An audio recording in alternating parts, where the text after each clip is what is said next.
முனிவர்கள், நல்ல தவத்தில் சிறந்த 2 முனிவர்கள் பேசிக்கிறாங்க. இங்க வந்து ஒரு ஆலயம் வந்துச்சுன்னா, சிவனோட ஆலயம் நம்ம எழுப்பும்போது நமக்கு வந்து என்ன ஸ்தல விருட்சமாக இருக்கும்?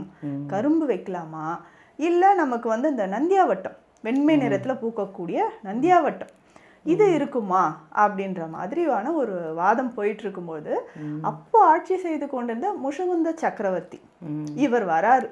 வரும்போது என்னடா 2 முனிவர்களுமே தவத்தில் சிறந்தவங்க, நம்ம என்ன சொல்றதுனே தெரியலையேன்ற மாதிரி யோசிச்சு இறைவனை நோக்கி வேண்டுறார்.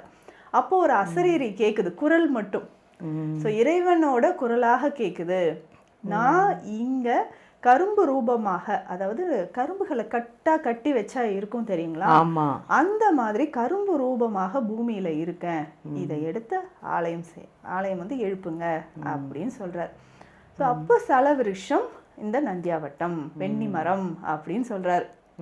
அன்றையிலிருந்து அதுக்கப்புறம் இதுல வந்து ஆலயமாக எழுப்பி ரொம்ப சிறப்பு வாய்ந்த ஒரு ஆலயமாக இது இருக்கு.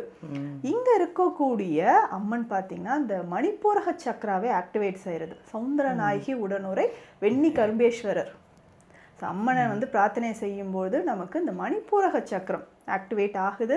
நம்ம உடல்ல இருக்கக்கூடிய எண்டோக்ரைன் சிஸ்டம் வந்து ஆக்டிவேட் ஆகுது. பெரும்பாலும் பார்த்தீங்கன்னா இந்த எண்டோக்ரைன் ப்ராப்ளம் தானே, ஸோ ஹார்மோன் இம்பேலன்ஸ்னால வரக்கூடிய பிரச்சனைகள் தான் உடல்ல பெரும்பாலும் வருது.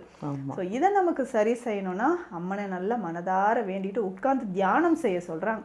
ஸோ அந்த இடத்துல உட்கார்ந்து தியானம் செய்யும்போது இப்போ நம்ம உடல்ல இருக்கக்கூடிய சக்ராஸ் எல்லாம் ஆக்டிவேட் ஆகுது அப்படின்னு.